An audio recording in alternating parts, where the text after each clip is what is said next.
রানীগঞ্জের ত্রিবেণী দেবী ভালোটিয়া কলেজে কমার্সে প্রথম বর্ষের ছাত্রীকে ভর্তির নামে টাকা চাওয়ার অভিযোগ উঠেছিল বহিরাগতদের বিরুদ্ধে। তারই প্রতিবাদে বিভিন্ন রাজনৈতিক দল প্রতিবাদেও নামে। মঙ্গলবার ফের কলেজ চত্বরে বিক্ষোভ দেখালো তৃণমূল ছাত্র পরিষদ। 72 ঘন্টা বেশি সময় পেরিয়ে গেল পরেও এখনো পর্যন্ত ধরা পড়েনি মূল অভিযুক্ত শ্যাম পুরী। তাকে অবিলম্বে পুলিশ আটক করে যাতে উপযুক্ত শাস্তি দেয় এবং টিডিবি কলেজকে বহিরাগতদের দৌরাত্ম্য মুক্তির দাবিতেই এদিনের তৃণমূল ছাত্র পরিষদের এই বিক্ষোভ। থেকে আরও যারা সিনিয়র 7-8 বছর আগে পাস আউট হয়ে বেরিয়ে গেছে তারা এখন ওই কলেজ ইউনিয়ন অফিসে আছে। সেই দাদার ক্ষেত্রে একটা মেয়ের সাথে এরকম ঘটনা ঘটার পর এই জন্য আমরা এই আন্দোলনটা চালু করেছি। তো আমরা চাই না যে ওই দাদাগুলো এখনও আমাদের কলেজে উপস্থিত থাকুক। আমরা যে ফার্স্ট ইয়ারের স্টুডেন্ট, সেকেন্ড ইয়ারের স্টুডেন্ট, একটা মেয়ের সাথে হওয়ার পরে আমাদের সমস্ত মেয়ের জীবনে ভয় ঢুকেছে যে আমরা কাউরি কাছেই সেফ না। তাহলে আমরা দাদাদের কাছে কোনো কিছু হেল্প চাইতে গেলেও তাদের কাছে আমাদেরকে হেনস্থা হতে হবে।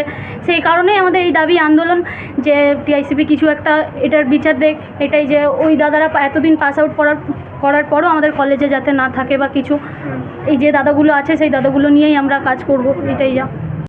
পাশাপাশি এই বিক্ষোভকে কটাক্ষ করতে ছাড়েনি বিজেপি নেতৃত্ব।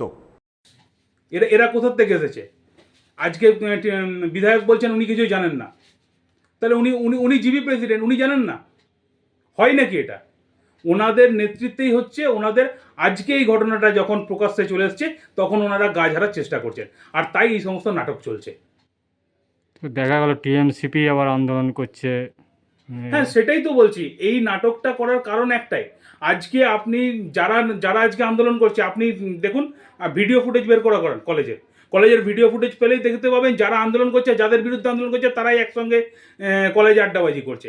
তার মধ্যে ম্যাক্সিমামটা কলেজের স্টুডেন্টই নয়, যারা কলেজ থেকে পাস আউট। আজকে কারা করছে? এই শ্যাম পুরী। কে শ্যাম পুরী? জেলা সভাপতি এবং বিধায়কের খুব ঘনিষ্ঠ। আজকে তার বিরুদ্ধে যখন হচ্ছে তারা এই নাটকটা দেখাচ্ছেন। আজকে ex block president Rehan Sakib কোথা থেকে এসেছে? এদেরকে প্রতিদিন কলেজে দেখতে পাওয়া যায়, কলেজে আড্ডা মারতে।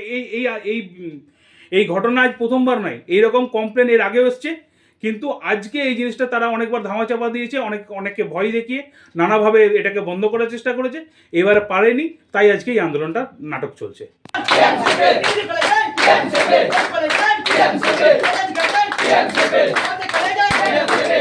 রানীগঞ্জ থেকে সঞ্জয় যাদবের রিপোর্ট, 99 নিউজ বাংলা।